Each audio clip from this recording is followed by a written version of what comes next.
7 minutes pour mourir. Le corps de l'ambassadeur américain gisait devant la Joconde, son regard fixant celui du tableau comme s'il cherchait encore à percer le mystère du plus célèbre sourire de l'histoire de l'art. Une mort parfaitement orchestrée, survenue exactement 7 minutes après la fermeture officielle du Louvre.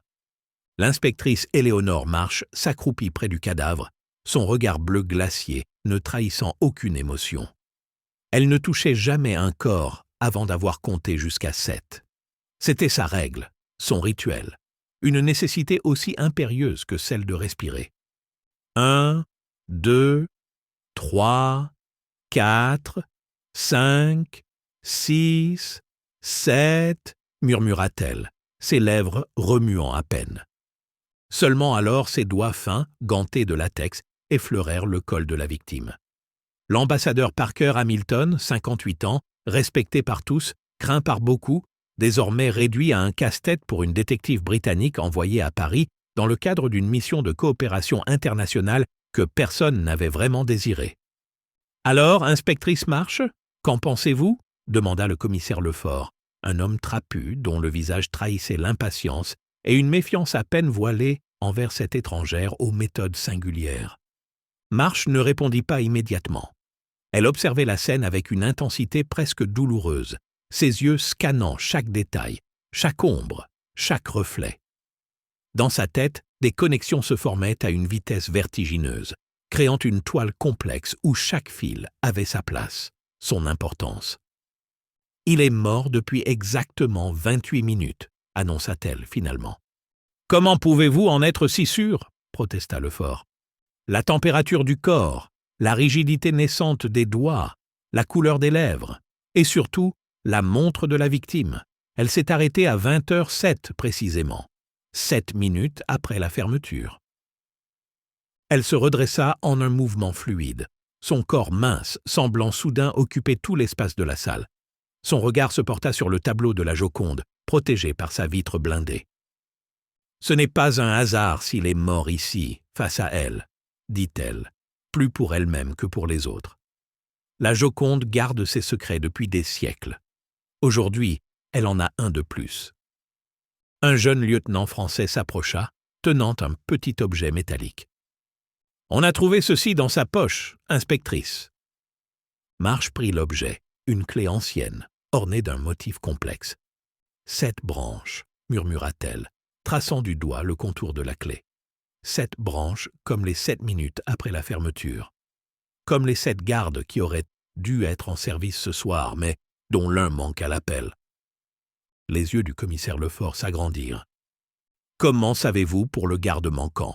Nous venons juste de... » « Les écrans de surveillance, » coupa Marsh, pointant du doigt les caméras de sécurité. 6 écrans actifs au lieu de 7. La symétrie est brisée. C'est insupportable. Elle se tourna brusquement vers la Joconde, s'approchant jusqu'à ce que son souffle forme une légère buée sur la vitre protectrice. « La perfection est un chiffre, et ce chiffre est 7, » murmura-t-elle, si bas que personne ne l'entendit. Le commissaire Lefort échangea un regard avec son adjoint, le lieutenant Mercier, un jeune homme au visage intelligent qui semblait plus intrigué qu'agacé par les méthodes de l'inspectrice britannique. « Nous devrions faire venir la directrice de la sécurité » suggéra Mercier. Madame Devrault était encore dans son bureau quand l'alarme a été déclenchée. Marsh hocha la tête, ses yeux ne quittant pas le tableau. « Et j'aimerais aussi parler à Claire Fontaine, la conservatrice responsable de cette section, » ajouta-t-elle. « Ainsi qu'au garde manquant. Comment s'appelle-t-il » ? « Laurent Dubois, » répondit Mercier, surpris que Marsh ait anticipé sa demande. « Nous avons déjà lancé une recherche. » La salle, normalement sanctuaire de contemplation artistique, s'était transformée en scène de crime bourdonnante d'activité. Des techniciens en combinaison blanche relevaient des empreintes, photographiaient le corps sous tous les angles. Tandis que le médecin légiste, Dr Moreau, un homme âgé aux mains précises, examinait méthodiquement le cadavre. « Cause de la mort » demanda Marsh en s'approchant du médecin. « À première vue, un arrêt cardiaque » répondit Moreau sans lever les yeux. « Mais quelque chose ne colle pas. Regardez ses pupilles, elles sont extrêmement dilatées. Et cette légère mousse aux commissures des lèvres. » Poison, conclut Marsh. Quelque chose d'assez sophistiqué pour simuler une crise cardiaque naturelle? C'est mon hypothèse aussi, acquiesça Moreau, mais je ne pourrai le confirmer qu'après l'autopsie. La porte de la salle s'ouvrit sur une femme élégante d'une 50aine d'années, au maintien rigide et aux yeux vifs qui évaluèrent immédiatement la situation. « Commissaire Lefort » salua-t-elle d'une voix ferme. « Voilà une situation sans précédent. »« Madame Devrault, » répondit Lefort. « Je vous présente l'inspectrice Éléonore Marsh, de Scotland Yard. Elle nous assiste dans cette affaire. » Sylvie Devrault, directrice de la sécurité du Louvre depuis 15 ans, examina Marsh de la tête aux pieds en une fraction de seconde, comme si elle cataloguait une nouvelle acquisition du musée. « Enchantée, dit-elle sans chaleur, bien que les circonstances soient d'un regrettable. Comment un tel incident a-t-il pu se produire dans mon musée? »« Votre musée ?» releva Marsh avec une pointe d'ironie. Intéressante formulation pour une employée, même de haut rang. Une légère rougeur colora les joues de Devrault, mais elle se reprit rapidement. Une façon de parler, inspectrice. Le Louvre est mon domaine de responsabilité depuis plus de temps que la plupart des œuvres exposées dans cette aile. Justement, intervint Marsh. Pourriez-vous m'expliquer pourquoi l'ambassadeur Hamilton se trouvait seul dans cette salle après la fermeture? Devrault hésita, juste une fraction de seconde, mais suffisamment pour que Marsh le remarque. L'ambassadeur bénéficiait d'un accès privilégié, comme plusieurs dignitaires. C'est une pratique courante pour les VIP qui souhaitent contempler les œuvres sans la foule. « Qui a autorisé cette visite particulière ?» poursuivit Marsh. « Moi-même » répondit une nouvelle voix. Un homme de haute stature venait d'entrer dans la salle. Antoine Valmont, directeur du Louvre, portait son costume sombre comme une armure. Son visage austère était encadré de cheveux gris impeccablement coiffés. « Inspectrice Marsh » salua-t-il en s'avançant. « Votre réputation vous précède. J'espérais ne jamais avoir besoin de vos services dans mon établissement. » Marsh haussa un sourcil, intrigué. « Ma réputation? Je ne savais pas être si connu en France. » Valmont eut un sourire énigmatique. « Disons que certains de vos exploits ont attiré l'attention dans certains cercles. Votre résolution de l'affaire des manuscrits volés à la British Library l'année dernière a été particulièrement remarquée. » Marsh nota mentalement cette information. Quelqu'un s'était renseigné sur elle avant même son arrivée à Paris. « Monsieur Valmont, » reprit-elle, « pourquoi l'ambassadeur s'intéressait-il tant à la Joconde, au point de demander une visite privée? » « Hamilton était un amateur d'art éclairé, » répondit Valmont. « Et il préparait un discours sur les relations culturelles franco-américaines.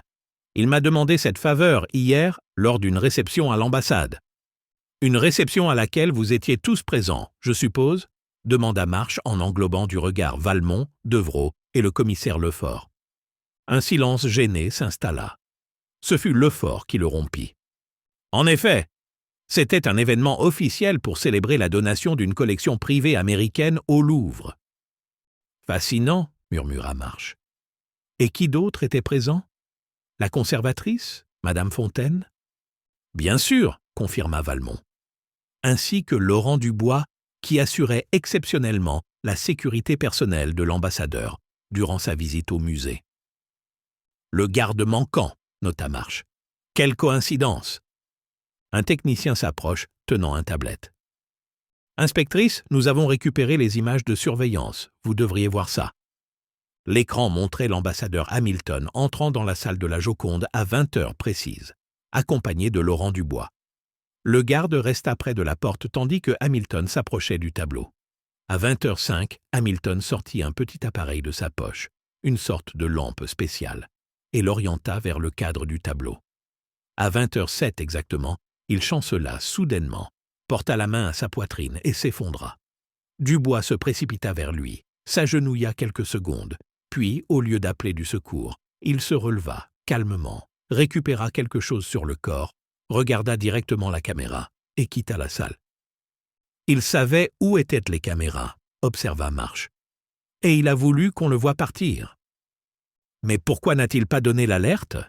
Et qu'a-t-il pris sur le corps? S'interrogea Lefort. Marsh sortit son téléphone et prit une photo de la clé à 7 branches. Envoyez un avis de recherche pour Dubois, ordonna Lefort à ses hommes, et faites venir cette conservatrice. Comme en réponse à sa demande, une jeune femme aux cheveux roux flamboyants, attachée en un chignon désordonné, apparut à l'entrée de la salle, essoufflée. « Mon Dieu !» souffla-t-elle en apercevant le corps. « C'est donc vrai. »« Claire Fontaine ?» demanda Marche. « Oui, » répondit la femme en s'approchant. « J'étais dans les archives quand j'ai appris. C'est horrible. » Marche nota les mains tremblantes de la conservatrice, ses pupilles dilatées, sa respiration rapide. Peur? Choc? Ou autre chose? « Vous connaissiez bien l'ambassadeur ?» demanda-t-elle. « Professionnellement, » précisa Claire. Il s'intéressait particulièrement à la période de la Renaissance et à Léonard. Nous avons eu plusieurs discussions passionnantes sur des détails techniques du tableau que peu de gens remarquent. « Comme les microgravures sur le cadre ?» lança Marche en observant attentivement la réaction de la conservatrice. Le visage de Claire se figea pendant une fraction de seconde, avant qu'elle ne se reprenne. « Je ne vois pas de quoi vous parlez, » répondit-elle avec un calme forcé. Marche sortit sa petite lampe et l'orienta vers le cadre sous le même angle qu'avait utilisé Hamilton. Les minuscules gravures apparurent, presque invisibles à l'œil nu. « De celle-ci, » dit-elle, « un code diplomatique vieux de 3 siècles. » Un murmure surpris parcourut l'assistance. Claire Fontaine pâlit visiblement.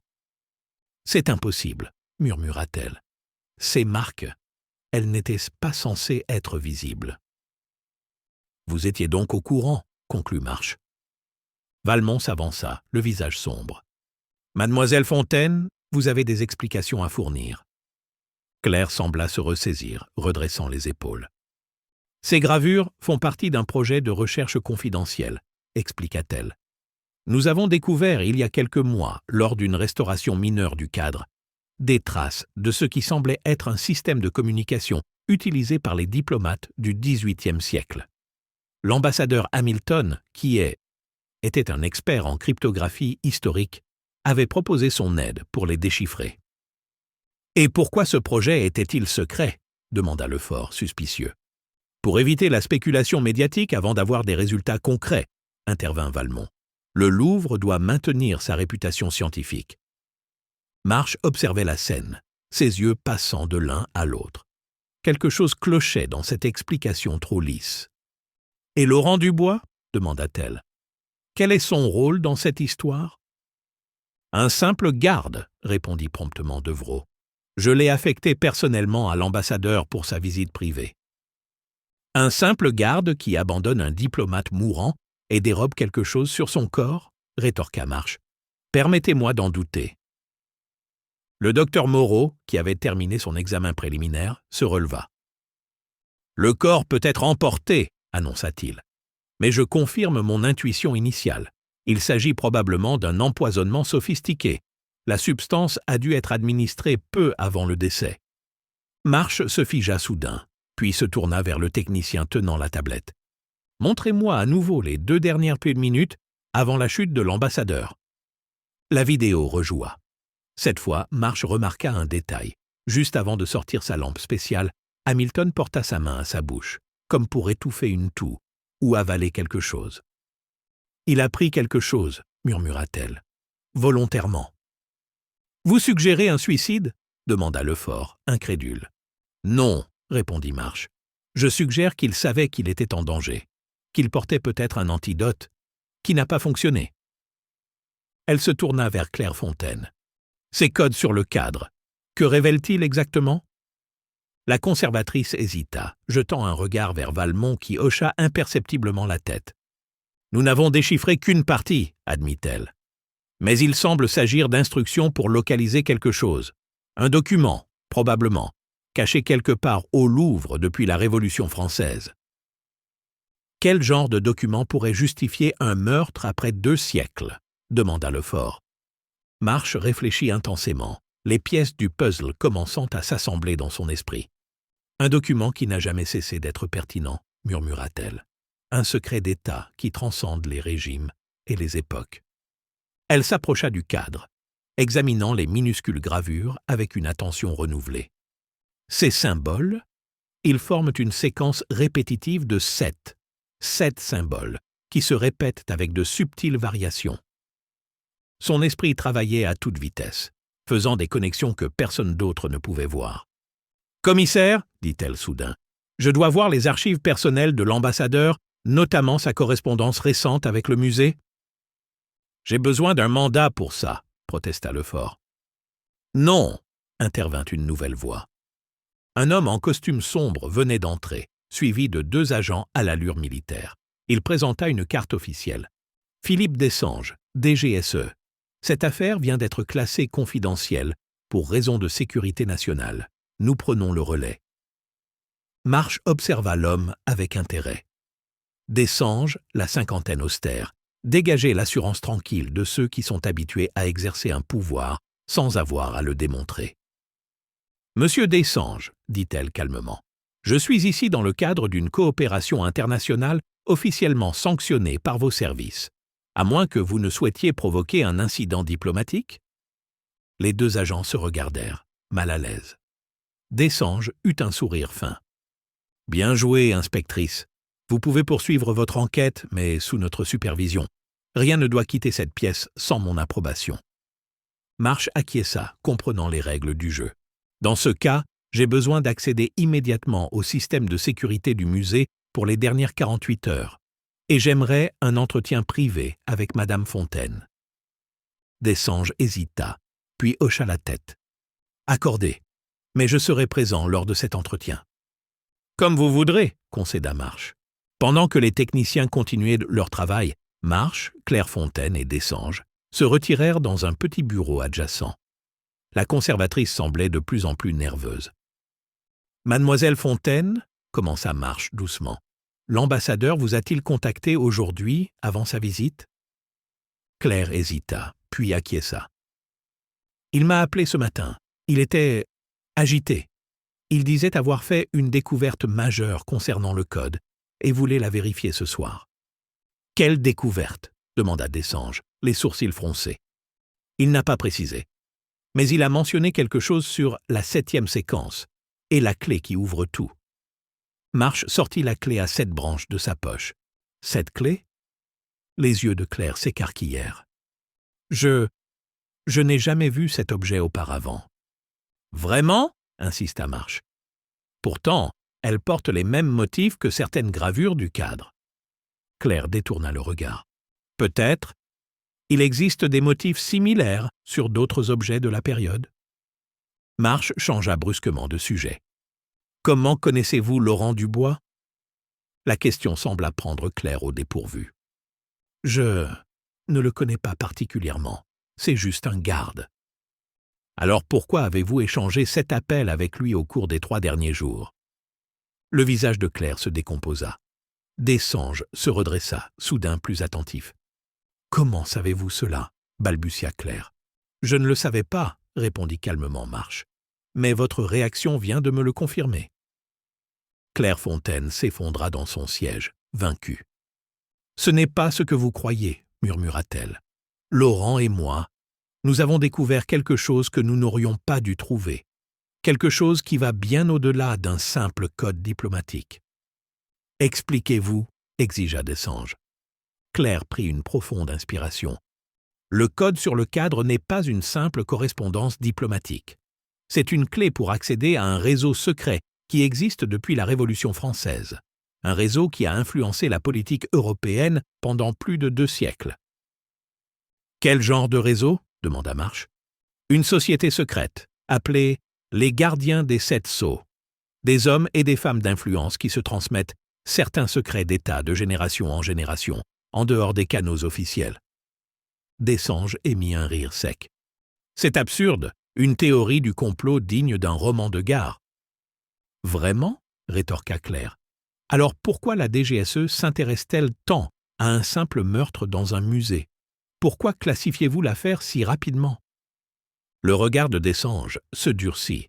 « Faites attention à vos accusations, mademoiselle Fontaine. » Marche intervint, sentant la tension monter. « Où est Laurent Dubois maintenant ?» demanda-t-elle. « Je ne sais pas, » répondit Claire, visiblement sincère. « Il devait me contacter après la visite de l'ambassadeur, mais il n'a pas appelé. Parce qu'il a pris la clé et s'est enfui, conclut Marsh. Mais pourquoi tuer Hamilton? Nous ne l'avons pas tué, protesta Claire. Au contraire, nous espérions qu'il nous aide à comprendre l'ampleur de ce que nous avions découvert. Marsh réfléchit rapidement, assemblant les pièces du puzzle. L'ambassadeur n'était pas juste un expert en cryptographie, dit-elle lentement. Il était l'un de ses gardiens, n'est-ce pas? Et il est venu ce soir pour activer quelque chose, utiliser ce code. Le silence de Claire fut une confirmation suffisante. Marsh se leva brusquement. « Je dois retourner dans la salle, » dit-elle. « Je crois savoir ce que Hamilton cherchait. » De retour dans la salle de la Joconde, Marsh examina attentivement le tableau et son cadre sous différents angles. « La symétrie, » murmura-t-elle. « Tout est une question de symétrie. » Elle compta les gravures visibles sous sa lampe spéciale. 7 séquences de 7 symboles chacune. 49 points de repère, dit-elle à voix haute. 7 au carré, la perfection mathématique. Elle sortit la clé et l'examina à nouveau, notant que ces 7 branches correspondaient aux 7 séquences du code. Ce n'est pas une clé au sens littéral, réalisa-t-elle. C'est un décodeur. Elle aligna la clé avec les gravures du cadre, la faisant pivoter jusqu'à ce que les motifs correspondent parfaitement. Là, dit-elle, triomphante, les branches indiquent 7 points précis dans le musée, des coordonnées. Elle sortit un plan du Louvre et y marqua rapidement 7 points. Ces points forment eux-mêmes un motif, observa-t-elle. Une étoile à 7 branches, dont le centre est. Elle marqua un dernier point sur la carte, exactement sous cette salle, dans une section des sous-sols qui ne figure sur aucun plan officiel. Dessange prit la carte des mains de Marsh, son visage illisible. « Comment savez-vous qu'il existe des sections non répertoriées ?»« Parce que j'ai compté les escaliers et les niveaux depuis mon arrivée, » répondit simplement Marsh. « La symétrie architecturale du Louvre est brisée au niveau -3. Il manque un espace logique qui devrait être là. » Le commissaire Lefort, qui avait suivi l'échange, intervint. « C'est exact. Il existe des sections anciennes des sous-sols qui ont été condamnées depuis des décennies, officiellement pour des raisons de sécurité structurelle. Officieusement, compléta Marsh, pour cacher quelque chose de suffisamment important pour que des gens meurent encore pour le protéger 2 siècles plus tard. » Dessange sortit son téléphone et s'éloigna pour passer un appel. Quand il revint, son expression avait changé. « Nous allons explorer cette piste, » annonça-t-il, « mais avec une équipe restreinte. Inspectrice Marsh, vous nous accompagnerez. » 3 heures plus tard, Marsh se trouvait dans un passage étroit, humide et oublié. 7 niveaux sous la salle de la Joconde. Elle était accompagnée de Dessange, Lefort et 2 agents spécialisés. Claire Fontaine, sous bonne garde, les guidait à travers le labyrinthe souterrain. « C'est ici, » dit finalement Claire, en s'arrêtant devant ce qui semblait être un simple mur de pierre. Laurent et moi avons découvert ce passage en étudiant d'anciens plans de rénovation. Marsh examina le mur et repéra immédiatement ce que les autres ne voyaient pas. Une légère dépression circulaire dans la pierre, avec 7 petits renfoncements disposés en cercle. « La clé !» dit-elle en sortant l'objet de sa poche. Elle positionna la clé dans la dépression, les 7 branches s'alignant parfaitement avec les renfoncements. Un déclic se fit entendre, et une section du mur pivota lentement, révélant une petite chambre secrète. À l'intérieur, un coffre en bois ancien reposait sur un piédestal de pierre. Sur le coffre, un mécanisme à 7 cadrans, chacun portant des symboles similaires à ceux du cadre de la Joconde. « Les 7 sceaux !» murmura Claire, les yeux écarquillés. Marsh s'approcha du coffre, son esprit calculant rapidement les combinaisons possibles. « Les séquences du cadre, » dit-elle. « Elles indiquent la position de chaque cadran. » Avec une précision méthodique, elle tourna chaque cadran selon les indications qu'elle avait mémorisées. À chaque position correcte, un léger clic se faisait entendre.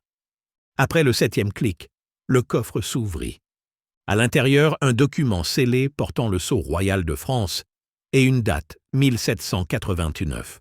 « Le traité secret de Versailles », souffla Dessange, soudain pâle. « Alors, il existe vraiment. »« Qu'est-ce que c'est ?» demanda Lefort, confus. Un accord secret entre la France révolutionnaire et certaines puissances étrangères, expliqua Dessanges avec réticence. Un accord qui redéfinissait les frontières européennes et établissait des principes d'influence qui ont guidé la diplomatie occulte pendant des siècles. Et qui reste pertinent aujourd'hui, compléta Marsh. C'est pourquoi l'ambassadeur Hamilton a été tué. Il allait révéler l'existence de ce document. Par qui ? Demanda Lefort. Par le seul homme qui avait accès à tous les éléments et qui pouvait se déplacer librement dans tout le musée, répondit Marsh en se tournant vers la porte de la chambre secrète. Antoine Valmont se tenait là, un pistolet à la main, Laurent Dubois à ses côtés. « Impressionnant, inspectrice !» dit Valmont avec un sourire froid. « Vraiment impressionnant. » Le directeur du Louvre, continua Marsh, imperturbable. L'homme qui a personnellement autorisé la visite privée de Hamilton. L'homme qui a accès à tous les systèmes de sécurité, à toutes les clés. Et l'homme qui est le grand gardien actuel des 7 sceaux, ajouta Valmont, une lueur de fierté dans les yeux. Un rôle qui se transmet dans ma famille depuis 7 générations. Vous avez empoisonné Hamilton ? Poursuivit Marsh. Probablement lors de la réception à l'ambassade, avec une substance à libération retardée calibrée pour agir exactement 7 minutes après la fermeture du musée. Un poison indétectable qui mime parfaitement une crise cardiaque, confirma Valmont. Sauf que ce détail des pupilles dilatées m'a échappé. « Et Dubois ?» demanda Marsh en regardant le garde. « Un fidèle allié, » répondit Valmont. Il devait récupérer la clé sur le corps de Hamilton avant que quiconque ne comprenne son importance. « Mais Claire Fontaine ?» interrogea Lefort. « Comment entre-t-elle dans votre plan ?»« Une complication imprévue, » admit Valmont avec agacement. « Elle et Dubois ont découvert certains éléments du code par hasard. J'ai dû improviser. » En faisant croire à Dubois que vous partagiez leur découverte, comprit Marsh, vous l'avez retourné contre Claire. Laurent Dubois eut l'air mal à l'aise. Ce que nous gardons ici est plus important que des individualités, se justifia-t-il. Ces secrets maintiennent un équilibre fragile. Un équilibre qui vous profite, rétorqua Marsh. Hamilton voulait rendre ce document public, n'est-ce pas ? Mettre fin à des siècles de manipulation secrète. Il était devenu idéaliste sur ses vieux jours, concéda Valmont. Dangereusement idéaliste. Il fit un geste avec son arme. Le document, s'il vous plaît. Dessanges, étonnamment calme, tenait le traité scellé. Vous ne sortirez jamais d'ici vivant, Valmont, dit-il calmement. Ce musée est encerclé. J'en doute, répondit Valmont. Vos propres supérieurs ne souhaitent pas que ce document soit rendu public. Certains d'entre eux sont des gardiens eux-mêmes. Une lueur de compréhension passa dans les yeux de Marsh. C'est pour ça que vous êtes intervenu si vite, dit-elle à Dessanges. Vous saviez exactement ce qui était en jeu. Le visage de Dessanges resta impassible, mais son silence était éloquent. Assez parlé, trancha Valmont. Le document maintenant. Ce qui se passa ensuite fut si rapide que même Marsh eut du mal à suivre. Une détonation retentit, mais ce n'était pas le pistolet de Valmont qui avait tiré. Le directeur du musée s'effondra, une tache rouge s'élargissant sur sa poitrine. Derrière lui, dans l'ombre du couloir, une silhouette s'évanouissait déjà. Dubois, pris de panique, tenta de s'enfuir, mais fut maîtrisé par les agents. « Qui a tiré ?» demanda Lefort, abasourdi. Marsh ne répondit pas, ses yeux fixés sur le point où la silhouette avait disparu. Pendant une fraction de seconde, elle avait aperçu un visage. Un visage qu'elle était certaine d'avoir déjà vu quelque part, même si elle n'arrivait pas à le replacer. Plus tard, alors que les équipes médicales et les renforts de police envahissaient les sous-sols du Louvre, Marsh se tenait à l'écart, observant l'agitation avec détachement. Le commissaire Lefort vint la rejoindre. « Une sacrée première journée à Paris », commenta-t-il. « Vous avez résolu en quelques heures un mystère vieux de plus de 2 siècles. » « J'ai simplement observé ce que d'autres ne voyaient pas, » répondit Marsh. « Les 7 écrans de surveillance, la symétrie brisée du musée, les motifs répétitifs sur la clé et le cadre, tout était là, attendant d'être connecté. » « Et le tireur mystérieux ?» Marsh haussa les épaules. Quelqu'un qui ne voulait pas que Valmont nous tue, manifestement. Quant à savoir s'il voulait protéger le document ou nous, c'est une autre question. Dessanges s'approcha, l'air grave. « Le traité est maintenant sous la protection de l'État français », annonça-t-il. « Son contenu reste classifié. » « Bien sûr, » répondit Marsh avec un léger sourire ironique. « Certains secrets sont trop lourds à porter pour le grand public. »« Exactement, » confirma Dessanges, sans ciller. « Inspectrice, votre travail ici est terminé. Vous serez raccompagnée à votre hôtel. Un vol pour Londres vous attend demain matin. » Marsh accepta ce congé avec grâce, sachant reconnaître un renvoi poli quand elle en entendait un. Dans le taxi qui la ramenait à son hôtel, elle sortit son téléphone et vérifia ses messages. Un SMS anonyme était arrivé pendant l'opération dans les sous-sols. « La perfection est un chiffre, et ce chiffre est 7. Ne faites confiance à personne, nous nous reverrons. » Marsh sourit légèrement, rangeant son téléphone.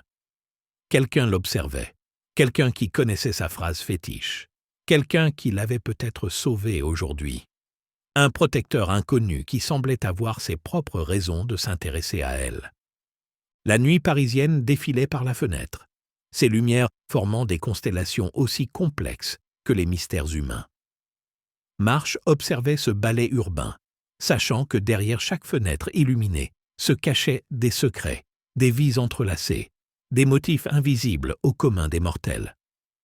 Elle arrangeait méticuleusement 7 pièces de monnaie sur la banquette du taxi, créant un motif parfaitement symétrique.